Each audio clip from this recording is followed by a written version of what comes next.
or VFX. So, let's get started.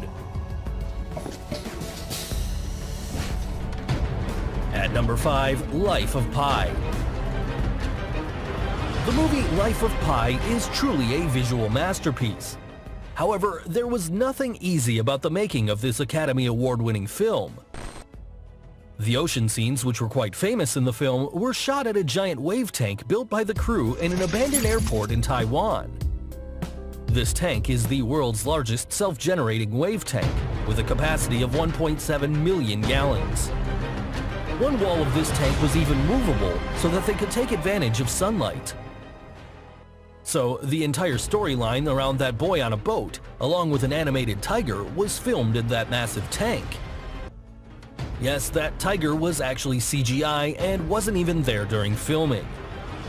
After all this filming, the VFX team then had to work their magic to turn the tank's surface into one that looked like the ocean day in and day out.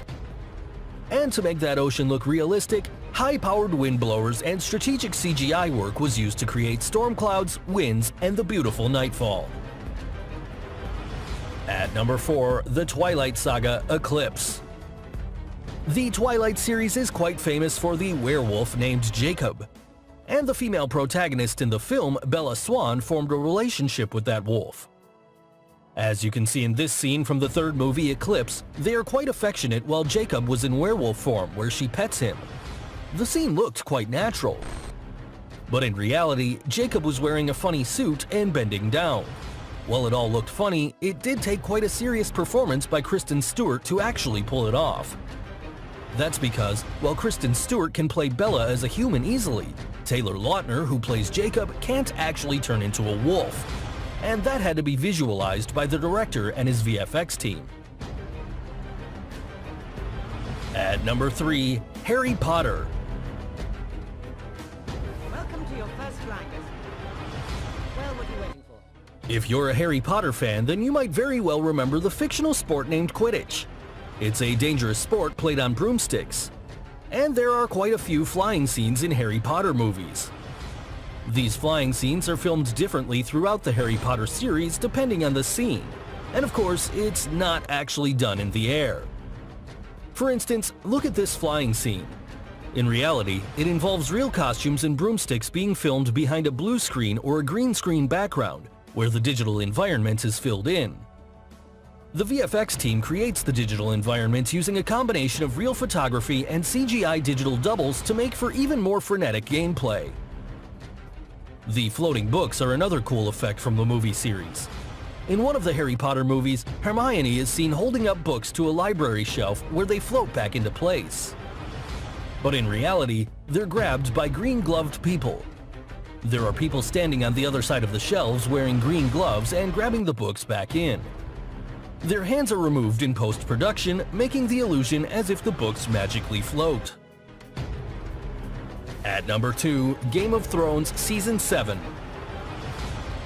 The whole world has gone crazy for Game of Thrones, and the 3 dragons in the series are quite a phenomenon.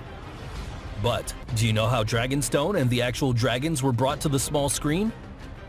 Now look at this scene where Dany is seen entering Dragonstone and Jon Snow gets to know Drogon, the biggest dragon in the series. Here, the boat, which is surrounded by ships, waves, and dragons. It was all shot in front of a green screen. And Kit Harington was petting a piece of blue rock, not an actual, living, breathing dragon. Here are a few more scenes which show how dragons were actually created before and after visual effects.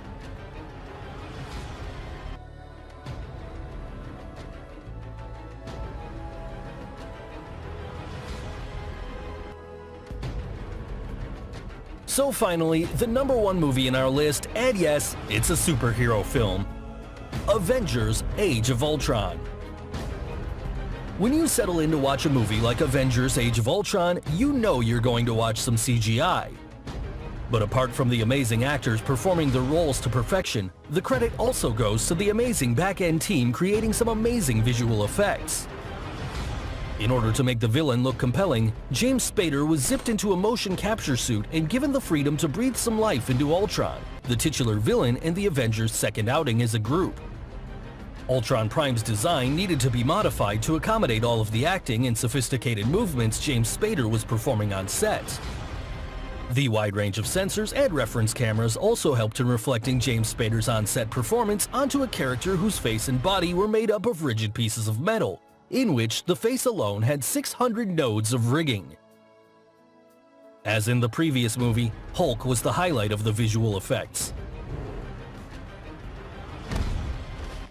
With the digital character appearing in 50% more shots than in the previous film, the VFX team took a new approach to the Green Giant's muscles and flesh. And it involved building the rig, putting the muscle system on top, and the skin on top of that, to make it 6 times more efficient. So guys, hope you enjoyed this video. And what do you think of these movie scenes? And which movie has the best VFX scenes? Do like and share this video with your friends on social media. For more such amazing things, don't forget to subscribe to our channel. And finally, thanks for watching.